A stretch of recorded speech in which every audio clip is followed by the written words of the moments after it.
অথচ আবু তালেবকে আল্লাহ রসুল নিজের হাতে কবরে নামাইছে আর চিৎকার দিয়া বলছে, আম্মি আম্মি মা তারাক্তানি সাবিলা, চাচা আমার জন্য কোনো রাস্তা রাখলেন না। বলছিলাম কলেমা পড়েন, পড়েন নাই। ঠোঁট হেলাইতে বলছিলাম, হেলান নাই। যদি আপনি চুপও থাকতেন, কিচ্ছু না বলতেন, তাইলেও হয়তো একটা সুযোগ হইতো। আপনি সর্বশেষ একটা চিৎকার দিলেন, আলা মিল্লাতি আব্দুল মুত্তালেব। আব্দুল মুত্তালেবের ধর্মের উপরে চলে যেতেছে। কালীগঞ্জের মানুষ, আমি দুইবার আম্মা জানের কবর দেখছি। আমার চোখে দেখা জিনিস আমাকে অনেক কাঁদায়। আবু তালেবের অনেক কিছু আমাকে কাঁদায় মক্কা গেলে। হায় আবু তালেব, 44টা বৎসর বুকের ভিতরে রাখা তুমি পারলে দুজাহানের বাদশাকে, যার পিঠের ছোঁয়া লাগলে ভাগ্য খোলে, যাকে কাছ থেকে দেখলে ভাগ্য খোলে। আল্লাহ রসুল ঘুমায় আছে, গাছ দূরে দাঁড়ানো, মানুষের মতো হাঁটতে হাঁটতে এসে মাথার কাছে দাঁড়াইছে, আবার নিজের জায়গায় লেগে গেছে। ঘুমের থেকে যখন উঠছে তো জাবের রাদিয়াল্লাহু তাআলা আনহু বলছে, ইয়া রাসূলুল্লাহ, কি জাদু দেখলাম, এত জাদুকেও হার মানায়। বলছে সেটা কি? গাছ তো মানুষের মতো হাঁটতে হাঁটতে আসলো, মাথার কাছে দাঁড়াইলো, আবার নিজের জায়গায় লেগে গেল। বুঝার কোনো ক্ষমতাই নাই যে ও এখান থেকে উঠছিল। আল্লাহ রাসূল হাসতেছে আর বলতেছে, ও দূর থেকে দেখতেছিল, মন ভরতে ছিল না। তা আল্লাহর কাছে দোয়া করছে, আল্লাহ একটু কাছে যেয়ে দেখতে দেন না। ওই রসুল, ওই রসুল জীবিত দশায় তো জীবিত দশায়। আজকেও যদি কেউ স্বপ্নে, আমার ঈমান, আমার বিশ্বাস, আজকেও যদি আল্লাহর রসুল তার মুখে লালা কারো কোনো জায়গায় লাগায়া দেয়, আমার বিশ্বাস জান্নাতের ভিতরে ওই সুঘ্রাণ উঠতে থাকবে। কেননা এটা দলিল। আসেম রহমতুল্লাহ আলাইহি মদিনা মুনাওয়ারার ইমাম ছিলেন। উনি যখন কেরাত পড়তেন তো মনে হইতো কে জানি সুঘ্রাণের ঢেউ খেলাইতেছে। সারা মসজিদে নববী কেন, পুরা মদিনার ভিতরে যত দূর যাইতে পারে সুঘ্রাণ আর সুঘ্রাণ। যখন কথা বলতেন তখন সুঘ্রাণ, ছাত্র পড়াইতেন তো সুঘ্রাণ। সবাই জিজ্ঞেস করছে, আসেম মুখে কি রাখো? মুখ খুলতে দেরি, তুফানের মতো সুঘ্রাণ বাহির হইতে দেরি হয় না। বলছে বলার ছিল না, বাধ্য করতেছো এই জন্য বলতেছি। বলছে সেটা কি?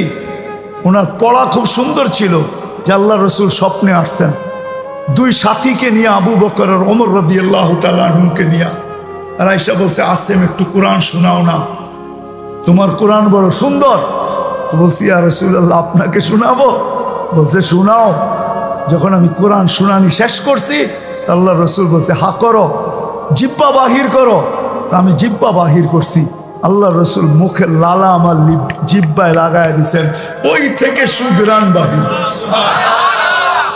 ওই থেকে সুঘ্রাণ, ওই থেকে কি সুঘ্রাণ বাহির হয়, ওই থেকে আমার মুখ।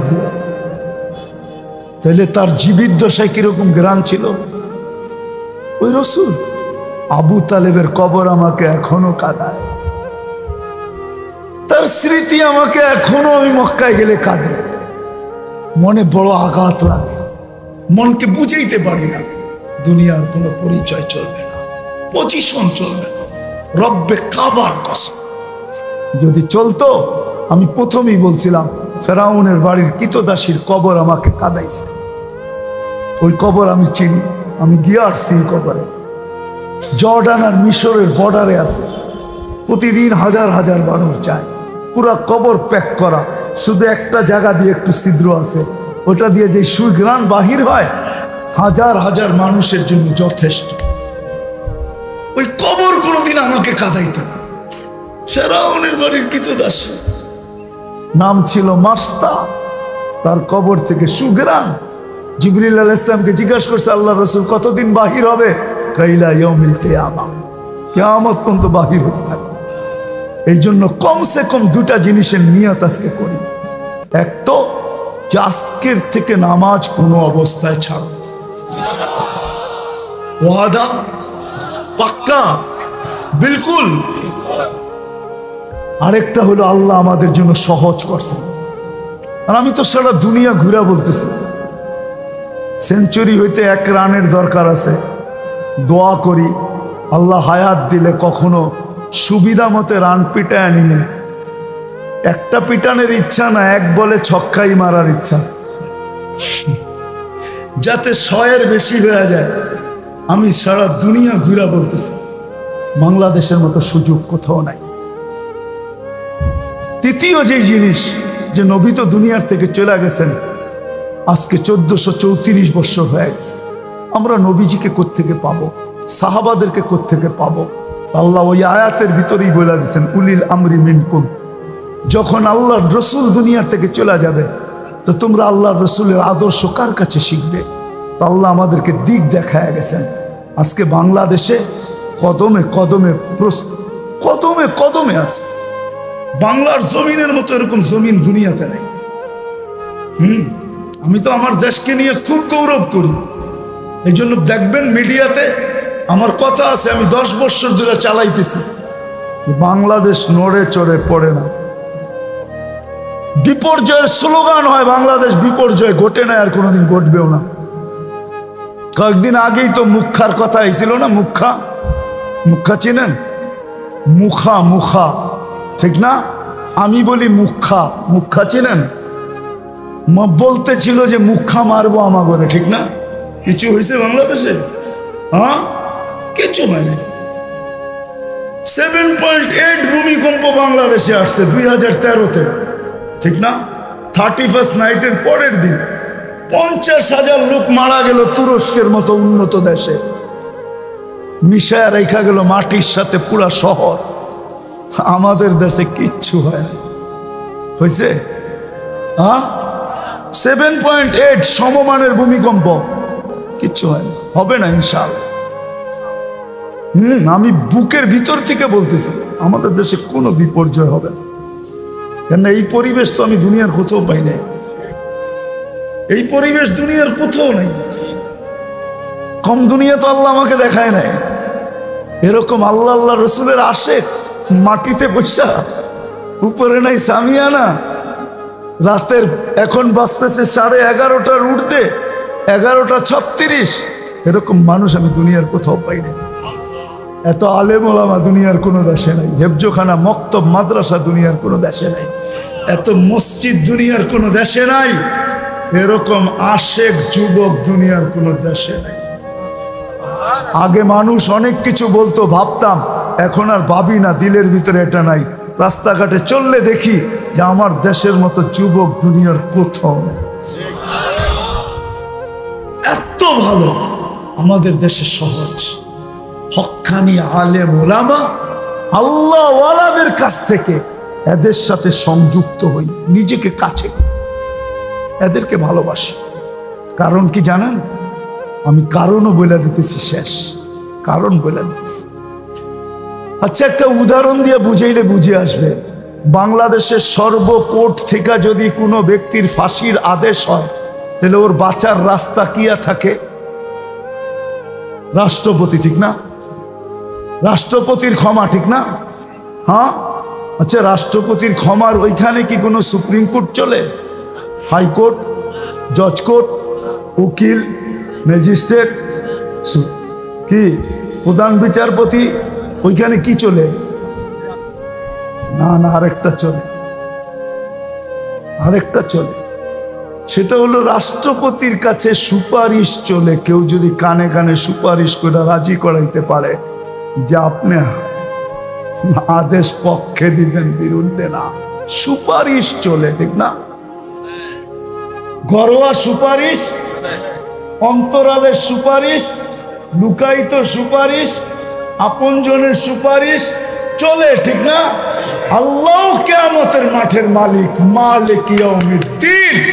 আল্লাহ বলে ওই দিন কিচ্ছু চলবে না, ওই দিন চলবে সুপারিশ। আমি মালিক, সুপারিশ চলবে। আল্লাহ সুপারিশ কে করবে? কাল উলামা আশ-শুফাহা, হক্কানি আলেম আল্লাহ ওয়ালা, এরা সুপারিশই হয়ে আসবে কিয়ামতের দিন। এই জন্য আমাদেরকে উপরে মানুষ আঙ্গুল উঠায় যে আপনারা ডাক্তার বানান না, ইঞ্জিনিয়ার বানান না, এটা বানান না, সেটা বানান না। আমিও বলি কিচ্ছু বানাই না, কেননা সব জিনিস সবার প্রয়োজন হয় না। ডাক্তার সবার প্রয়োজন হয় না রুগী না হইলে, ইঞ্জিনিয়ার সবার প্রয়োজন হয় না বাড়ি টাড়ি না বানাইলে, এরকম হাজারো জিনিস আছে সবার প্রয়োজন হয় না, কিন্তু সুপারিশি কিয়ামতের দিন প্রত্যেক ব্যক্তির দরকার হবে। আমরা মাদ্রাসায় সুপারিশি বানাই আর কিচ্ছু বানাই না।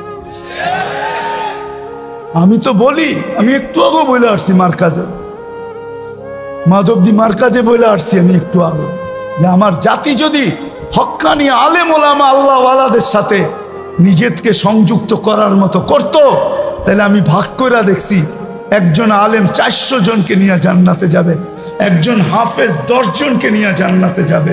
আমাদের দেশে কদাচিৎ ফ্যামিলি আছে যাদের সংখ্যা, ফ্যামিলি সংখ্যা 10 জনের 4 জন 5 জন আছে, মা বাবা আর 2টা সন্তান, মা বাবা 3টা সন্তান, মা বাবা 4 জন সন্তান, 10 জন আছে এরকম খুব কম।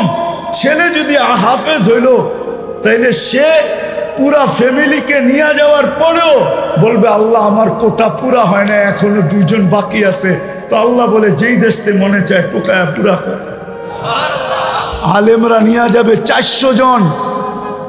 আমার হিসাব মতে আছে বাংলাদেশে যতজন মুসলমানের জনসংখ্যা, আমাদের ভাগে মাত্র 70 জন করে পড়ে, 70 জন। বামের থেকে আনতে হবে। এই জন্য দ্বিতীয় বলবো, প্রথম নামাজ ছাড়বো না, আর দ্বিতীয় হক্কানি ওলামা আল্লাহওয়ালাদের সাথে থাকবো। থাকবো পাক্কা? হ্যাঁ সত্য? নামান শেষ কথা। আপনি না থাকতে পারলে আপনার পায়ে আমি হাত রেখা বলি, রব্বে কাবার কসম কোনোদিন আঙ্গুল উঠায় না, তাইলেও বেঁচে যাবে। আঙ্গুল উঠায়, কিন্তু আঙ্গুল যদি উঠা গেলেন, উঠায় দিলেন, তো কেরামান কাতিবিন ইয়ালামুনা মা তাফআলুন, কেরামান কাতিবিন কিন্তু ভিডিও করে ফেলবে। আপনি ভাবছেন ভিডিও আজকে আসছে? ভিডিও অনেক আগে আসছে। কেরামান কাতিবিন ভিডিও করে, মা মিন কাউলিন ইল্লা লাদাইহি রাকিবুন ওয়া আতীদ, 2 ফেরেশতা মেমোরিবদ্ধ করে, ইয়ালামু খাইনাতাল আয়ুনি ওয়া মা তুখফিস সুদূর, চোখের ইশারায় আর দিলের অন্তরালে কি বুঝাইতে চাইতেছি এটা স্বয়ং আল্লাহ মনিটরিং করেন। এই জন্য আলেম ওলামাদের সঙ্গে থাকবে, না পারি আঙ্গুল উঠাবে। দুনিয়ার এই দুরবস্থা কেন আজকে বলেন? আল্লাহ কি বুড়া হয়ে গেছে? নাউজুবিল্লাহ, আল্লাহ কি বুড়া হয়ে গেছে? আল্লাহর কি পাওয়ার লেস হয়ে গেছে? আল্লাহর বান্ড কি খালি হয়ে গেছে? আজকে দুনিয়ার এই দুরবস্থা কেন? বাংলাদেশের এই দুরবস্থা কেন? কোনোদিন বাংলাদেশের মানুষ ভাবে নাই যে 42-45 বাংলাদেশে সেলসিয়াস হবে। কেন? আপনার এসি খোলেন, একজন ডাইকা নিয়ে আসেন, এই ওসিতে 45-এর উপরে নাই পাওয়ার, 45 দেওয়া আছে এখানে, 45। যদি 46 হয় তো আপনার এসি ফেল করবে। কেননা চায়নাওয়ালারা দেশ হিসাবে এসি বানায়। সৌদি আরবের এসি 10 তলার উপর থেকে ফালায়া দেন, তারপরে ফিট করেন, তারপরও যেমনটা তেমন চলবে। কেন? ওইখানে 70 দেওয়া আছে, 70 সেলসিয়াস পর্যন্ত। আপনারটায় শুধু 45 থেকে 50 দেওয়া আছে। বিশ্বাস হয় না? না আপনাদের মনে হয় বিশ্বাস হয় না? আমি ফোন নাম্বার দিতেছি, এখন লাগায় দেখেন, কোম্পানিকে ফোন নাম্বার দিতেছি। আমি 2-4টা কোম্পানিকে চিনি যাদের সাথে আমার সংযোগ আছে, উঠা বসা আছে। ওনারা নিজে স্বীকার গেছে, হুজুর আমাদের দেশে এত সেলসিয়াস হয় না, আমরা যেটা দিছি এটা এক্সেস দিছি। আমাদের দেশে উপরে 37-38 হবে, এর উপরে হবে না কোনোদিন, আমরা ভাবি নাই। কিন্তু যদি বাংলাদেশে 45 হয় তো এসি ফেল করবে। মিটারে তো 45 হবে, বাহিরে 50 হয়ে যাবে, 52 হয়ে যাবে শরীরে। তো যেটা বুঝাইতেছিলাম, এই দুরবস্থা কেন?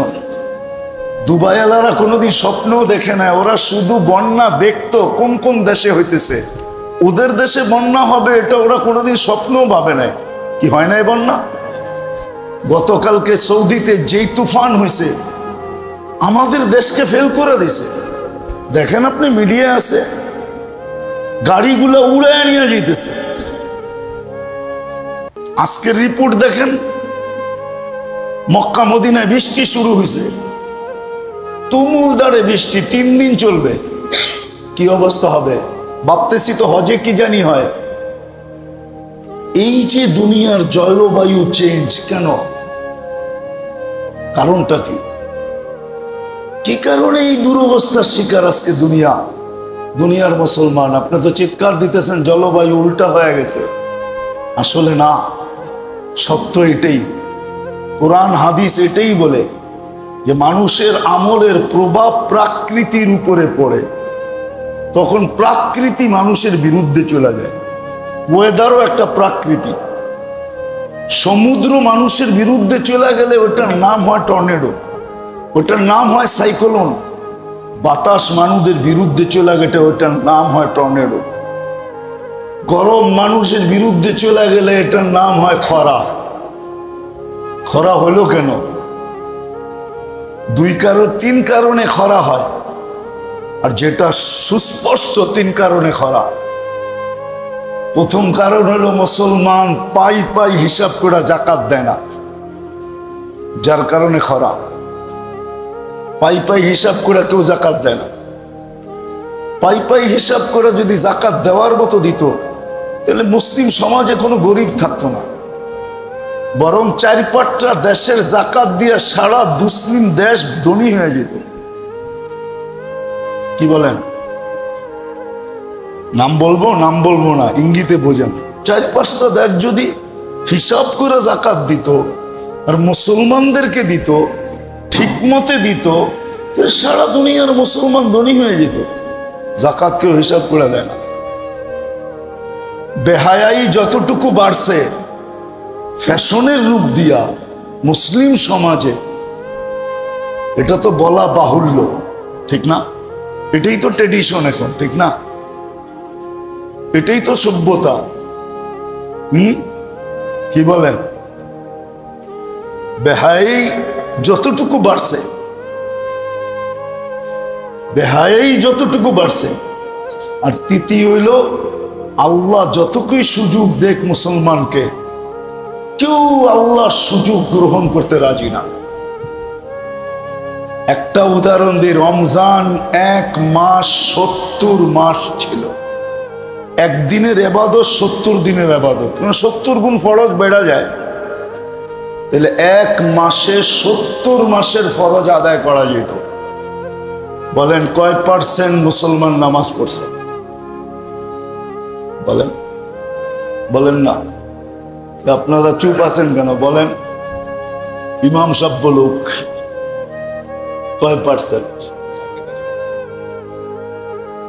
30% মুসলমান নামাজ পড়ছে, 70% পড়ে নাই।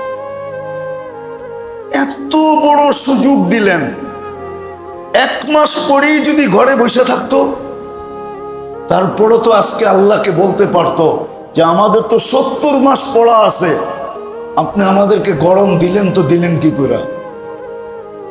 আমরা তো 70 মাস পড়ে রাখছি, 1 বছর বাদেই দেন, তারপরেও তো আমাদের থেকে যাবে। আবার রমজান আসলে 70 মাস পড়ে রাখবো। আল্লাহর কোন সুযোগ মুসলমান ব্যবহার করতেছে না, বরং সমস্ত সুযোগকে বৃদ্ধা আঙ্গুল দেখাইতেছে। তাইলে কতদিন এই মেলাকে আপনি ভাবতেছেন আপনার সংসার চালাইতে একটা বাজেট লাগে, দেশ চালাইতে একটা বাজেট লাগে, আল্লাহর কি জগৎ চালাইতে বাজেট লাগে না? না বাজেট ছাড়া চলে? নাইলে এই হাদিস কেন আসতো, কসামার রিস্ক ফালা ইয়ানসা মিন খালকিহি আহাদ? তাহলে ইমামরা কেন বলতো শবে বরাতের দিন বাজেট হয়? আচ্ছা ওই দিন বাদেই দিলাম, লাইলাতুল কদরে তো হয়ই হয়, এটাতে তো কারো দ্বিমত নাই। আল্লাহ সারা বৎসরের বাজেট করেন, তাহলে আল্লাহর এই বাজেট কতদিন চালাবে? মুসলমান বৃদ্ধা আঙ্গুল দেখাবে আর আল্লাহ বাজেট দিবে? আপনার কি ধারণা? কোনো ব্যক্তি যদি ইমাম সাহেবের সালাম ফিরানের আগ মুহূর্ত শরীক হলো, তাহলে সেও কি পুরা জামাতের সওয়াব পাবে? না কি বলে ওলামায়ে কেরাম, কি বলে? অবশ্যই পাবে। এখনো ইমাম সালাম ফিরান নাই, সে পুরা জামাতের সওয়াব পাবে। হ্যাঁ, সত্য এটাই। আমাদের এই অনুষ্ঠানটা করার উদ্দেশ্য এটাই যে ছেলেরা তো সারা বৎসর এক নাগাড়ে পড়বে, কুরআন হাদিসের সাথে এদের সম্পর্ক থাকবে, কিন্তু মহল্লাবাসী আর সাধারণ মানুষের জন্য তো এরকম সময় দিয়া এদের সাথে দর্শে বসার কোনো সুযোগ নাই, ঠিক না? এই জন্যই মাদ্রাসার পক্ষ থেকে দুইটা অনুষ্ঠান করা হয়। একটা এই মুহূর্তে যে অনুষ্ঠানটা হইতেছে এটার জন্য, আর একটা পাকড়ি প্রদান অনুষ্ঠান হিসাবে হবে। আর দুটার ভিতরই মহল্লাবাসীকে, মুসলমানদেরকে ইনভাইট করা হয়। এই জন্য যেন আমি শুরুতেও এটার সাথে সংযুক্ত হইতে পারি, কেননা এটার চেয়ে বড় খায়ের আর কিছু নাই। দেখেন, একটা কথা বুঝলে হয়তো বোঝা যাবে, নামাজের সময় কিন্তু নির্ধারিত, ঠিক না? না নির্ধারিত না? কার পক্ষ থেকে? আল্লাহর পক্ষ থেকে নামাজের সময় নির্ধারিত। কিন্তু মুয়াজ্জিন আযান কেন দেয়? কেন? নামাজের চেয়ে বড় কোনো খায়ের নাই, মঙ্গল নাই। মানুষ কাজে কামে হতে পারে তার ভিতরে অনীহা আসতেই পারে, বা তার সে ভুলা যাইতেই পারে, স্মরণ না থাকতেই পারে। এই জন্য আল্লাহ মুয়াজ্জিনকে নির্ধারণ করছেন যেন প্রত্যেক ব্যক্তি নামাজের মতো খায়েরের সাথে নিজেকে সংযুক্ত করতে পারে। এই জন্য কিন্তু আযান এটা নামাজের সময় নির্ধারিত। কোরআন সাফ বলতেছে নামাজের সময় নির্ধারিত, কখন কোন নামাজ পড়বে এটা বিলকুল নির্ধারিত। কিন্তু আল্লাহর এটা ইহসান যে আল্লাহ খায়েরের উপরে দায়ী রেখা দিয়েছেন, দায়ী আহ্বানকারী রেখা দিয়েছেন। এই জন্যই কিন্তু নবীরা আহ্বান করে আইসা খায়েরের উপরে আহ্বান করে। ওলামায়ে কিরাম খায়েরের কথা আপনাদের সামনে তুলে ধরে, কেন এটা আল্লাহর নির্দেশ। তো যেটা আমি বুঝাইতেছিলাম, যে একটা কথা মনে আসলো যে মহল্লাবাসী এই কথা ভাবতে পারে যে এই দুই বেলা আমাদেরকে কেন ডাকা হয়।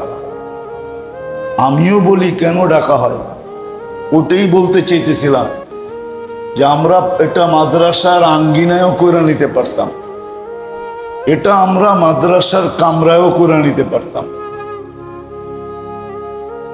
কিন্তু ওই যে নামাজের মেসাল দিয়ে বুঝাইলাম, কেউ যদি ইমাম সাহেবের সালামের পূর্বেও নামাজে ঢুকে গেল 1 মিনিট আগেও, তো সে জামাত পাইল না পাইল না, এটা তো সত্য। আর যে শুরুতে আসলো সেও পাইল। আমাদের ছেলেরা তো সারা বৎসর এটার ভিতরে থাকবে, কিন্তু আম জনসাধারণ এই খায়েরের থেকে বঞ্চিত না হয়, এত বড় মঙ্গল থেকে। কিছু জিনিস আছে পরিবেশ ছাড়া বোঝানো যায় না। আমি যেটা বলতেছি খায়ের, এটা হয়তো আমি আজকে বুঝাইতে পারবো না, কিছু কথা বলতে পারবো, কিন্তু যেইভাবে বুঝানোর দিলে গাইথা দেওয়া এইভাবে পারবো না, প্র্যাকটিক্যালি বোঝানো যাবে না। কিন্তু একদিন বুঝে আসবে যে এই যে আমি মনের আগ্রহ নিয়ে সংযুক্ত হইলাম, দর্শের শুরুতে হাদিসের প্রথম সবকে, মাদ্রাসার প্রথম সবকে, এই যে আমি অল্প সময়ের জন্য নিজেকে সংযুক্ত করলাম, আমারও কিন্তু একটা অংশ এখানে বসা গেল। আবার যখন শেষে বসবো, আবার এসে সংযুক্ত হব, আবার আমার একটা অংশ বসা যাবে। যেমন এরা সারা বৎসর পড়া পাবে, এরকম আমিও একটা অংশীদারিত্বের দাবি করতে পারবো। যেমন দেখেন, উদাহরণটা যদিও ঠিক হবে না কোরআন হাদিসের সাথে, কুরবানি ঈদের বা গরুর হাটে দালালের সংখ্যা কম থাকে না, ঠিক না? কিন্তু নিয়ম হলো গরুর পিঠে যদি একবার হাত দিল, তাহলে বিক্রির পরে মালিক তাকে 10 টাকা হলেও দিতে হবে। এটা হলো ব্রোকারি সিস্টেম, ঠিক না? আপনাদেরকে ডাকার উদ্দেশ্য এটাই যে আপনারও এই খায়রের ভিতরে যেন একটু হাত লাগায়া নিজের একটা অংশ বসায় নিতে পারেন।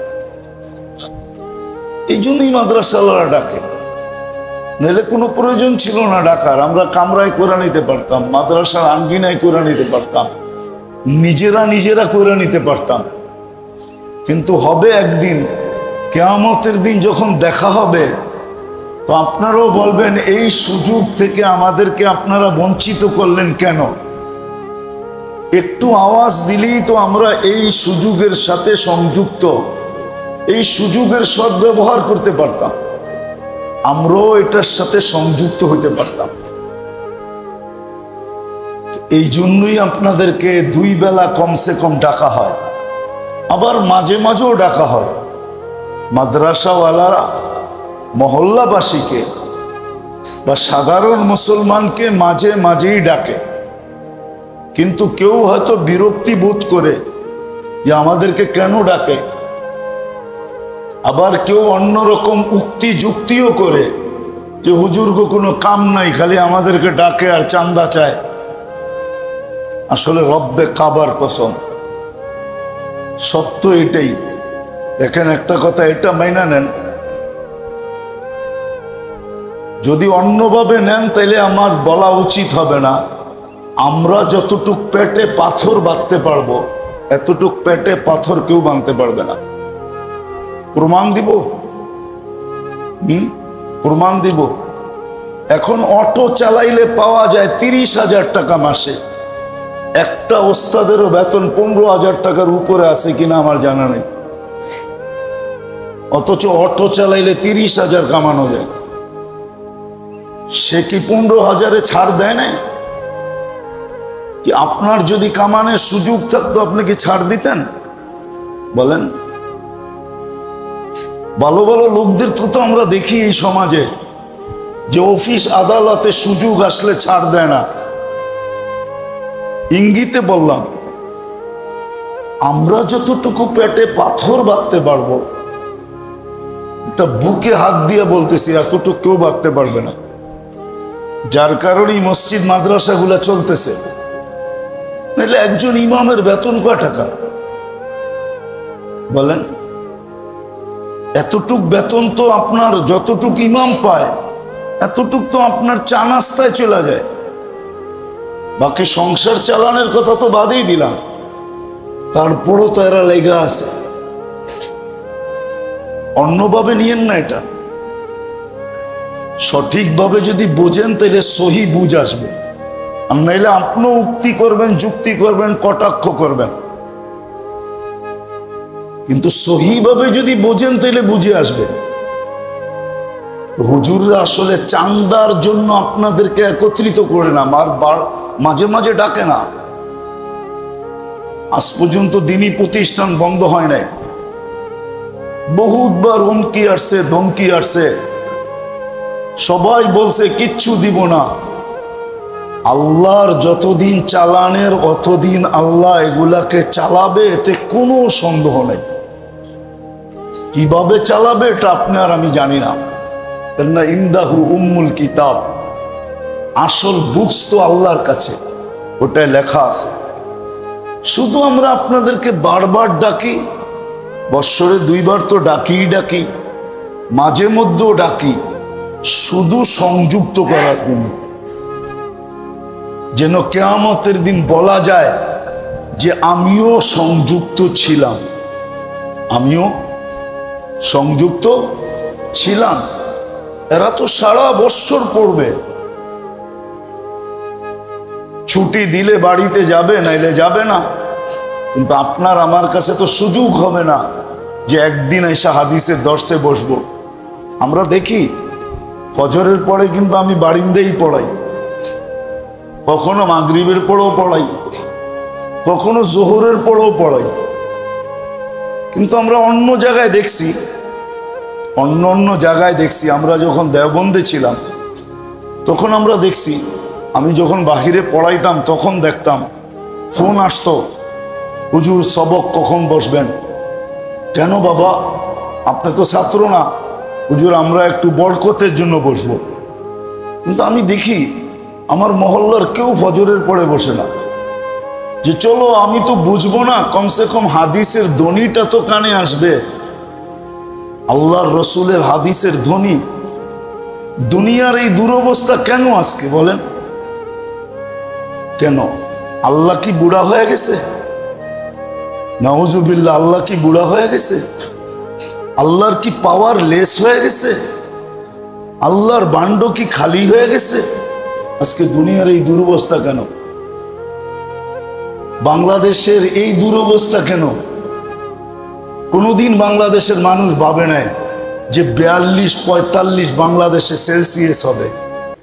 কেন? আপনার এসি খোলেন, একজন ডাইকা নিয়ে আসেন, এই ওসিতে 45-এর উপরে নাই পাওয়ার। 45 দেওয়া আছে এখানে, 45।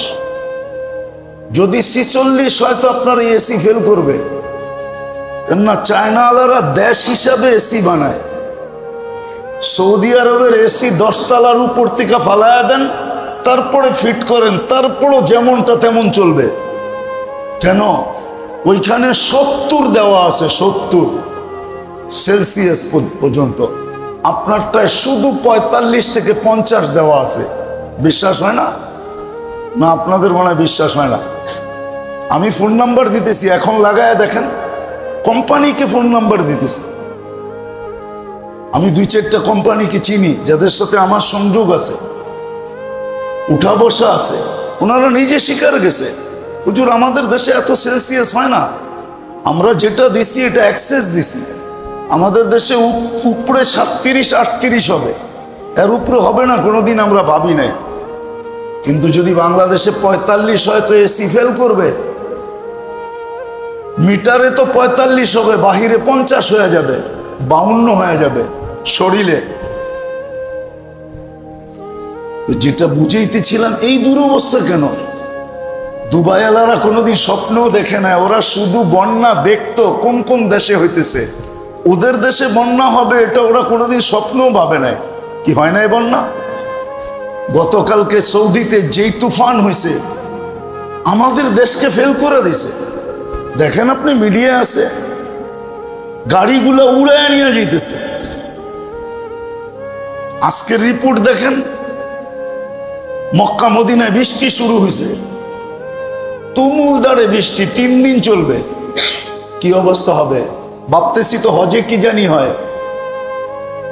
এই যে দুনিয়ার জলবায়ু চেঞ্জ কেন? কারণটা কি?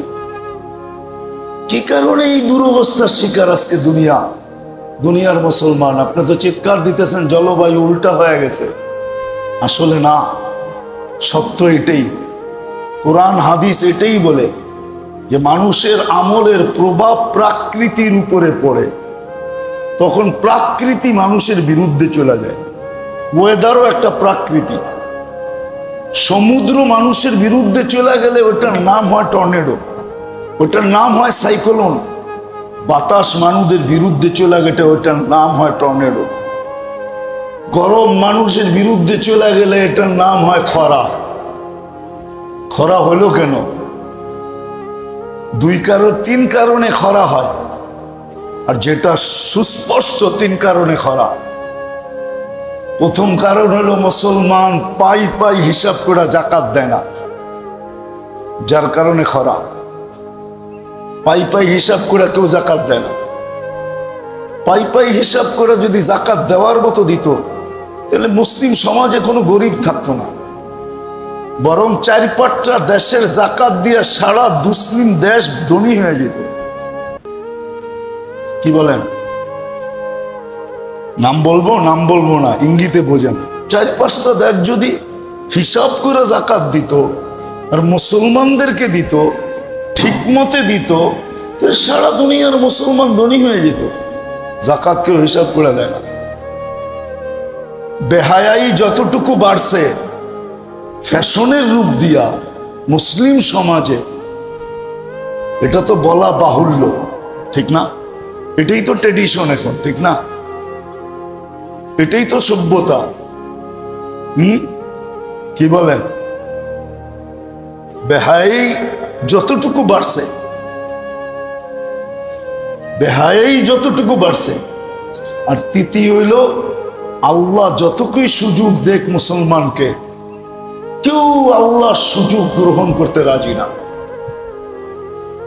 একটা উদাহরণ দিই, রমজান 1 মাস 70 মাস ছিল। একদিনের এবাদত 70 দিনের এবাদত, 70 গুণ ফরজ বেড়া যায়। তাহলে 1 মাসে 70 মাসের ফরজ আদায় করা যেত। বলেন কয় % মুসলমান নামাজ পড়ছে?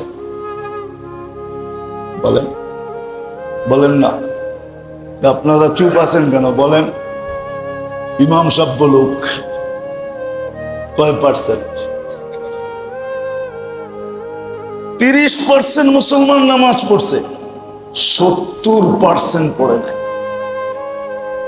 এত বড় সুযোগ দিলেন, 1 মাস পরেই যদি ঘরে বসে থাকতো, তারপরে তো আজকে আল্লাহকে বলতে পারতো যে আমাদের তো 70 মাস পড়া আছে, আপনি আমাদেরকে গরম দিলেন তো দিলেন কি করে? আমরা তো 70 মাস পড়া রাখছি, 1 বছর বাদেই দেন, তারপরেও তো আমাদের থেকে যাবে। আবার রমজান আসলে 70 মাস পড়া রাখবো। আল্লাহর কোন সুযোগ মুসলমান ব্যবহার করতেছে না, বরং সমস্ত সুযোগকে বৃদ্ধা আঙ্গুল দেখাইতেছে। তাইলে কতদিন এই মেলাকে আপনি ভাবতেছেন আপনার সংসার চালাইতে একটা বাজেট লাগে, দেশ চালাইতে একটা বাজেট লাগে, আল্লাহর কি জগৎ চালাইতে বাজেট লাগে না? না বাজেট ছাড়া চলে? নাইলে এই হাদিস কেন আসতো, কসামার রিস্ক ফালা ইয়ানসা মিন খালকিহি আহাদ? তাহলে ইমামরা কেন বলতো শবে বরাতের দিন বাজেট হয়? আচ্ছা ওই দিন বাদেই দিলাম, লাইলাতুল কদরে তো হয়ই হয়, এটাতে তো কারো দ্বিমত নাই। আল্লাহ সারা বৎসরের বাজেট করেন, তাহলে আল্লাহর এই বাজেট কতদিন চালাবে? মুসলমান বৃদ্ধা আঙ্গুল দেখাবে আর আল্লাহ বাজেট দিবে? আপনার কি ধারণা? সন্তান 2 দিন বিরুদ্ধাচরণ করলে আপনি মানতে পারেন না, স্বামী করলে স্ত্রী মানতে পারে না, স্ত্রী করলে স্বামী মানতে পারে না, ভাই করলে ভাই মানতে পারে না, বোন করলে ভাই মানতে পারে না, বোন মানতে পারে না, আল্লাহ কতদিন মানবে? এই জন্যই তো আল্লাহ বলছে আজকে এই দুরবস্থার শিকার আমরা এই জন্য। যা হোক, এই কথাটাই বলার ছিল যে আমরা আপনাদেরকে মাঝে মাঝে যে বিরক্ত করি, হয়তো আপনারাও বিরক্ত বোধ হন, বিরক্ত অনুভব করেন যে আমাদেরকে বারবার কেন ডাকে। কিন্তু আমরা 2 বার তো আপনাদেরকে ডাকি। একবার হলো যখন ছাত্রদেরকে পাগড়ি দেওয়া হয়, এটা মনে করেন যে সালামের পূর্ব মুহূর্তে আইসা কেউ নামাজের জামাতে শরীক হলো, তাকে যেরকম জামাতের ভিতরে গণ্য করা হবে, এটা হলো এরকম। আর যে শুরুতে আসলো আর শেষেও আসলো, সে এটা বলতে পারে আমি পুরাটার ভিতরেই সংযুক্ত আছি। কারে খায়েরের ভিতরে আল্লাহ আমাদেরকে এই সুযোগটা দিছেন, বিদায় এই সুযোগটা আমরা আমাদের ভিতরে সীমাবদ্ধ না রেখা, আমাদের তো ইচ্ছা ছিল যে ইমাম সাহেব মাগরিবেও এলান করছেন, এশায়ও এলান করছেন, মনে হয় নিজেরা তো থাকবেই, আরো প্রত্যেকে 2-4-10 জনকে নিয়ে আসবে। কিন্তু আসলে মনে হয় আমরা বুঝাইতে পারি না আপনাদেরকে। আশা করি আজকের থেকে বুঝে আসবে যে আমরা আপনাদেরকে ডাকার উদ্দেশ্যটা কি। বাকি যদি আপনি সহযোগিতার হাত বাড়াইতে পারেন, ওটা তো সোনায় সোহাগা। ওটা তো আপনার উপরে নির্ভর করে যে আপনি মাদ্রাসার এই সমস্ত মাদ্রাসার সাথে আপনি সহযোগিতা করবেন। ওটা আপনার ইচ্ছার উপরে নির্ভর। যে যত এই মাদ্রাসাগুলার কোরআনী খেদমতের সাথে যে যত সংযুক্ত হবে, ও তো আজকে বোঝানো যাবে না, বলা যাবে, কিন্তু সে তো কালকে বুঝবে যে কোরআন তার কতটুকু কাছে আসবে, কতটুকু পক্ষে আসবে, হাদিসে রসুল কতটুকু পক্ষে আসবে।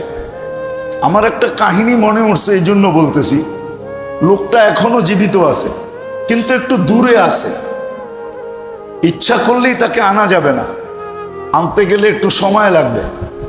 আমাদের মাদ্রাসায়ও যেমন দফতরি আছে যে বেল্ট পিটায়, আবার আমাদের মাদ্রাসায় হিসাব রক্ষক একজন আছে, কেরানি। হেফজোখানা আমাদের এত বড় না, মক্তবে এত বড় না, যেখানে বড় ওইখানে হেফজোখানা মক্তবের জন্য আলাদা খাদেম থাকে। কেননা বাচ্চারা ছোট ছোট থাকে, এদের খানা আইনা দেওয়া, এদেরকে পরিচর্যা করা। তো এক মাদ্রাসায় খাদেম ছিল, আর খাদেমরা বেশিরভাগই একটু সাদা সিধা হয়, শিক্ষিত কম হয়, কেননা কম পয়সায় এদেরকে রাখা যায়। এক মাদ্রাসায় খাদেম ছিল এরকমই সাদা সিধা। তো হেফজোখানার ছেলেরা একটু চালাক বেশি হয়, দুষ্ট বলা চলে না। যদিও অন্যরা বলবে যে হেফজোখানার ছেলেরা দুষ্ট হয়, আমি বলবো দুষ্ট না, ওরা একটু চালাক বেশি হয়। দুষ্ট হইলে কোরআন সিনায় নিতে পারে না, ও চালাক, এই জন্য কোরআন সিনায় নিতে পারতেছে, অল্প বয়সে হাফেজ হইতেছে। ওরা বড় ট্যালেন্ট হয়, বড় চালাক হয়। তো ছেলেরা সাদা সিধা পায়া খাদেমকে ডেলি বিরক্ত করত, আর ডাকতো কি গরু। সাদা সিধা মানুষ। একদিন বৃষ্টি ছিল, মাতবাগ থেকে যেখানে খানা পাক হয় এখান থেকে খানা আনতে হবে। তো ছেলেরা হাকুয়েরা তাকায় আছে আর চিৎকার দিতেছে, গরুটা কই গেল, এখনো খানা নিয়ে আসে না। তো বেচারায় বিরক্ত হইয়া বিছতে বিছতে খানা নিয়ে আসছে। তো ওকে দেখতে দেরি, ছাত্ররা চিৎকার দিতে দেরি করে না, এই যে গরুটা আসলো।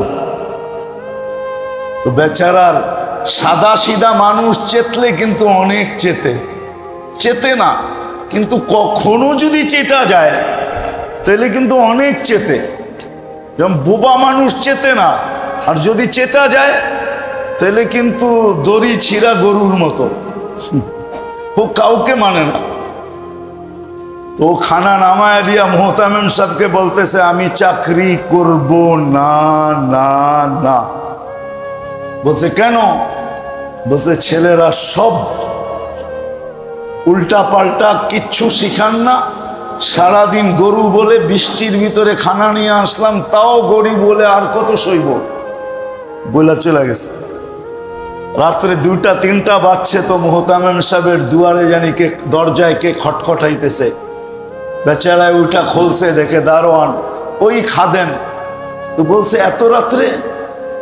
হুজুর এতদিন চাকরি না দেখা করছি, এখন চাকরি দেখা করব। আমি চাকরি করতে আসছি। বলে তুমি না বললা চাকরি করব না? এতদিন তো শুই না, এখন দেখা। বলছে বলো দেখা কি? বলে আমি আজকে রাত্রে স্বপ্নে দেখতেছিলাম যে কিয়ামত কায়েম হয়ে গেছে, সবাই পলসেরাতের পাড়ে চলে গেছে, আমিও চলে গেছি, কিন্তু পলসেরাতের অবস্থা দেখা আমি কোনো মতেই পা দিতে সাহস পেতেছিলাম না। কিন্তু পিছনে দেখলাম হইহুল্লার চলতেছে, হইহুল্লুর চলতেছে। তাকায়া দেখলাম আমাদের হেফজোখানা মক্তবের ছাত্রগুলা, আর ওরা যখন পলসেরাতের কাছে আসলো তো পলসেরাতটা বিশাল বড় হাইওয়ে হয়ে গেল। তো ওরা চিৎকার দিতে দিতে উঠলো, হইহুল্লুর করতে করতে পলসেরাতে উঠলো, পার হইতেছে।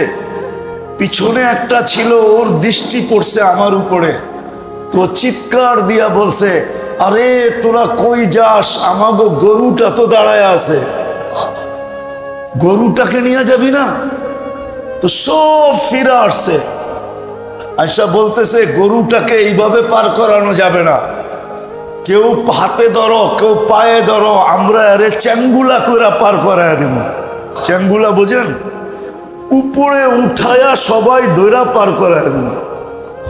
হুজুর আমার ঘুম ভেঙে গেছে, আমি চাকরি করব, গরু বলুক আর যাই বলুক। সত্য এটাই। এদের সাথে সংযুক্ত হওয়া আজকে যদিও আমরা বুঝাইতে পারতেছি না, কিন্তু একদিন ইনশাআল্লাহ বুঝে আসবে। যদি সংযুক্ত হওয়া এত বড় না হইতো, তাহলে আল্লাহ রসুল সাল্লাল্লাহু আলাইহি ওয়াসাল্লাম বা আল্লাহ এত বড় সুসংবাদ এই খায়েরের ব্যাপারে দিতেন না না না। এই জন্যই মেরে দোস্ত আপনাদেরকে আমরা বারবার সংযুক্ত করতে চাই, মহল্লাবাসীকে বিশেষ করে, যেন কিয়ামতের দিন না বলতে পারে যে বড় সুযোগ তো ছিল, আপনারা আমাদেরকে সংযুক্ত করতে পারতেন, একটু উদ্বুদ্ধ করলেই তো আমরা সংযুক্ত হতাম। কিন্তু আফসোস, আপনারা এতই কৃপণ ছিলেন যে আমাদেরকে একটু সংযুক্ত করলেন না, এতই নিষ্ঠুর ছিলেন, নির্দয় ছিলেন, আমাদের দিকে তাকাইলেন না, আমাদেরকে একটু সংযুক্ত করলেন না। এই জন্যই মেরে দোস্ত আমরা আপনাদেরকে বৎসরে কমসে কম 2 বার তো সংযুক্ত করতেই চাই।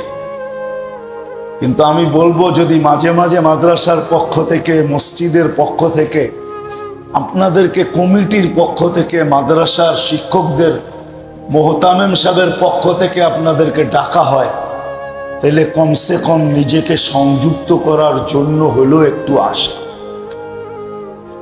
কেননা কোন জিনিস কাজে লেগে যাবে আমরা জানি না। কিয়ামতের দিন দেখা যাবে বড় আমল পিছে পড়া যাবে, ক্ষুদ্র আমল দিয়ে পার হয়ে যাবে। বড় আমল গ্রান্টেড হয় না, আল্লাহর কাছে কবুল হয় না, কিন্তু ছোট একটা কবুল হয়েছে, ওটা দিয়ে পার হয়ে চলে যাবে।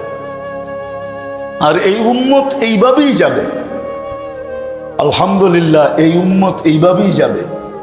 আস্তে যে গরম সইতেছি আমরা, হ্যাঁ, যদি আমরা সোয়াবের আশা রাখি যেন আল্লাহ গরম দিতেছেন, এটার সোয়াবও আমাদেরকে দিবে, তাহলে আসলে এই ঘামও আমাদের তোলা হবে। আজকে যে ঘাম ঝরতেছে, অধিকাংশ 2 দিন আগে মনে হয় মসজিদে কারেন্ট ছিল না, সারা রাত্র। যদিও আমার ঘরে কারেন্ট ছিল, যে জানি আমাকে বলছিল যে হুজুর কারেন্ট নাই। আমি সারা রাত্র একবার ভিতরে গেছি, একবার বারিন্দায় আসছি। জিজ্ঞেস করেন, আমি একটু পরপর ফোন করে জিজ্ঞেস করছি কি হইলো, কারেন্টের কোনো ব্যবস্থা হইলো কিনা। আমাকে বলতেছিল যে না, ছেলেরা সব বাহিরে বারিন্দায় দাঁড়ায় আছে, উস্তাদরা সব বারিন্দায় হাঁটাহাঁটি করতেছে। এই যে ঘাম ঝরা, এটার কি আপনি মনে করেন কোনো বিনিময় নেই? কোনো বিনিময় নেই? অবশ্যই এর বিনিময় আছে। আজকে যে অবস্থা, ব্যবসা গরম। আজকে দুপুরেই আমি আসছি সৈয়দপুর থেকে। আমাদের এখানে তো গরম, সৈয়দপুরে তো গরম নাই। দিনে একটু হয়, রাত্রে নাই গরম। রাত্রে সন্ধ্যা হইতে বিলকুল ঠান্ডা, কেননা ওইখান থেকে হিমালয় কাছে, যার কারণে ওইখানে ঠান্ডা। আমি তো 2 দিন ছিলাম সৈয়দপুরে। আমাদের এখানে যে গরম পড়তেছে, চুয়াডাঙ্গার এদিকে যে গরম পড়তেছে, আরো নাকি শুনলাম 3-4 দিন থাকবে। 2 বার তো দেওয়া হইলো, বাড়ানো হইলো, ঠিক না? 2 বার বাড়ানো হয়েছে না, আজকেরটা নিয়ে 3 বার হইলো, 4র্থবার। তাহলে আমি ভুল বলতেছি? আরো দেখেন কতবার বাড়াইতে হয়, যদি আল্লাহ মেহেরবানি না করে। দোয়া তো করতেছি আমরাও, সালাতুল ইস্তিসকাও পড়া হয়েছে। আমার মনে আছে হাফিজজি হুজুর রহমতুল্লাহ আলাইহি থাকাকালীন লালবাগ কিলার মাঠে আমরা বৃষ্টির জন্য নামাজ পড়ছি। কেউ ওই ময়দান থেকে, লালবাগ কিলার থেকে বাহির হইতে পারি না, ভিজতে ভিজতে বাহির হয়েছে, চোখে দেখা। আর আপনারা তো জানেন ডেলি কত জায়গায় ইস্তিসকার নামাজ পড়া হইতেছে, কিন্তু কোনো রেজাল্ট তো আসতেছে না। যা আসতেছে ওটা কঠিন হয়ে আসতেছে। আপনারা তো জানেন না, গত পরশু দিনই আমি যেতেছিলাম সৈয়দপুর, বাংলাদেশের একজন ভালো ব্যক্তিত্ব, উনি এয়ারপোর্টে ছিল, আমার সাথে খুব, আমি চিনি না, আমাকে খুব চিনে মিডিয়ার মাধ্যমে, উপরে নিয়ে গেছে। তো বলতে হলো, হুজুর আমি কালকে সিলেট ছিলাম, যে সিলেটে শুধু বৃষ্টি হয় নাই, রাত্রে আমরা যাইতেছিলাম পাখি খাইতে। সিলেটে একটা জায়গা আছে পাখির গোশত বিক্রি করে, ঢাকার থেকে বড় বড় লোকেরা গাড়ি নিয়ে যায়, শুধু পাখির গোশত, ওইখানে বড় বড় পাখি। বলে আমিও কাজে গেছি, খাওয়ার জন্য গেছি। বলছে আমি জীবনে কোনোদিন এরকম বৃষ্টিও দেখি নাই, আর বৃষ্টির সাথে এরকম বাতাসও দেখি নাই। তো আসলে যেটা আমরা চাই, তো বললো বৃষ্টি তো হইল, কিন্তু কোনো ঠান্ডা হইল না। হাদিসে পরিষ্কার আছে কিয়ামতের আগে বৃষ্টি হবে, কিন্তু ঠান্ডা হবে না। 72টা আলামতের ভিতরে একটা এটাও লেখা আছে যে বৃষ্টি হবে কিন্তু ঠান্ডা হবে না। আপনি ভাবলেন বৃষ্টি হলে ঠান্ডা হয়ে যাবে? যতক্ষণ বৃষ্টি হয়েছে ততক্ষণ ঠান্ডা হবে, কিন্তু এই কয়েকদিন মাটির নিচে গরম যেটা ঢুকছে, বৃষ্টি হওয়ার পরে তো ওই গরমটা মাটির ভিতর থেকে বাহির হবে, ঠিক না? তা আপনি ওয়েদারটা কি ঠান্ডা হবে না আরো গরম হবে? একটা যুক্তি দিয়ে বুঝান। হ্যাঁ, আল্লাহ যদি ঠান্ডা করে দেয় তাহলে বৃষ্টিরও দরকার নেই, কিছুরই দরকার নেই। রমজানের মতো হয়ে যাবে। যারা শুধু কি বলে, সৌদি আরব ওয়ালারা শুধু ফ্রিজের বরফ দেখছে, কিন্তু আকাশ থেকে আইস পড়া দেখে নাই। কিন্তু রমজানে দেখছে অর্ধেক সৌদি আরব বরফের নিচে ঢেকে গেছে, মরুভূমি বরফের নিচে ঢেকে গেছে। এরা দেখছে রমজানে, রমজানে সৌদি আরবে এটাই হয়েছে, বরফ পড়ছে।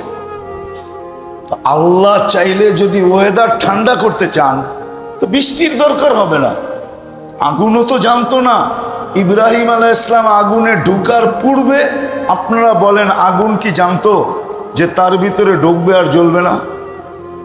কি বলেন? জানতো। কিন্তু যখন ইব্রাহিম আলাইহিস সালাম ঢুকছে, আল্লাহ আগুনের কানে কানে বলে দিয়েছেন কুনি বারদাম ওয়া সালামা। দুনিয়া আগুন দেখো দেখো, কিন্তু ইব্রাহিমের গায়ে যেন না লাগে, গরমও যেন না লাগে। এর ভিতরেই তোমাকে শীতলতা তৈরি করতে হবে। ওই দিন থেকে আগুন জানে। আল্লাহ যদি চায় ওয়েদার ঠান্ডা করতে, তো বৃষ্টির দরকার হবে না। সকালে উঠে দেখবেন ওয়েদার ঠান্ডা, আল্লাহ নামায়া দিছে টেম্পারেচার। যা হোক, যেটা বললাম, আসল আমার বলার উদ্দেশ্য ছিল যে আপনাদেরকে আমরা মাঝে মাঝেই কেন যুক্ত করতে চাই, এটাই আমার বলার উদ্দেশ্য ছিল। কথা যদিও লম্বা হয়ে গেল, আমরা এই জন্যই আপনাদেরকে যুক্ত করতে চাই, যেন কিয়ামতের দিন অভিযোগের আঙ্গুল আপনারা আমাদের উপরে না উঠাইতে পারেন যে আপনারাও তো ইচ্ছা করলে আমাদেরকে এই দর্শক তাদরিসের সাথে একটু যুক্ত করতে পারতেন। যেমন কোনো ব্যক্তি ছুটতে ছুটতে আসলো আর দেখলো 4 রাকাত হয়ে গেছে, ইমাম সাহেব সালাম ফিরানের কাছে কাছে চলে গেছে, আর সে নিয়াত ভাঙ্গা বসা পড়লো, সে যেরকম জামাতের সাথে শরিক হয়ে গেল, আপনাদেরকেও আমরা এরকম শেরকত করানোর জন্য, অংশীদারিত্বের অধিকারী হওয়ার জন্য, যেন আপনি অংশীদারিত্ব দাবি করতে পারেন, এই জন্য আমরা আপনাদেরকে যুক্ত করি। আমরা আশা রাখি আগামীতে যদি আমরা ডাকি তাহলে আমরা আরো বড় সংখ্যায় আপনাদেরকে পাবো বলে আশা করি। আপনাদের শেরকতেই আমাদের কাম্য। বাকি দোয়া আপনাদের কাছে চাবো অবশ্যই। বৎসরের শুরু যেই ছেলেগুলো আসছে, আল্লাহ যেন এদেরকে আমরা যেই মেহান্নত করার ওটাও করতে পারি, এরাও যেন মেহান্নত করতে পারে। যেটা আমরা বানাইতে চাই, আমাদের ইচ্ছা, আল্লাহ যেন এরকম আলেমে হাক্কানি রব্বানি এদেরকে আল্লাহ বানায়া দেন, রাহবর বানায়া দেন, মুক্তাদা বানায়া দেন, হাদি মাহদি বানায়া দেন। এটা আপনাদের কাছে দোয়া চাবো। আর মাদ্রাসার ব্যাপারে দোয়া চাবো যেন সারা বৎসর অতীতে যেরকম চলে আসতেছিল এরকমই যেন আল্লাহ আমাদেরকে সচ্ছলতার সাথে চালান, কারো কাছে যেন হাত পাততে না হয়। আমরা যদি রাত্রে আল্লাহকে বলি, সকালে যেন এটা আল্লাহ কুদরত দ্বারা পুরা করে দেন। এটাও আপনাদের কাছে দোয়া চাবো। আল্লাহ আমাদের সবাইকে, আর আমাদের কমিটির জন্য দোয়া করেন, মাদ্রাসার জন্য দোয়া করেন। না, মাদ্রাসার একটা ভবন হওয়ার ব্যাপারে সিদ্ধান্ত চলতেছে, দেখতেছেন আপনারা জায়গাটা খালি পড়ে আছে। জানি না কমিটি কখন কাজ ধরবে। আপনাদের দোয়া হইলে মনে হয় অচিরেই কাজ হবে, তাহলে আমরা ছাত্র সংখ্যাও বাড়াইতে পারবো, মাদ্রাসাটাও একটা সুন্দর পজিশনে চলে আসবে। এই জন্য আপনাদের কাছে দোয়া চাবো, আল্লাহ আমাদের সবাইকে কথাগুলোর উপরে আমল করার তৌফিক দান করেন।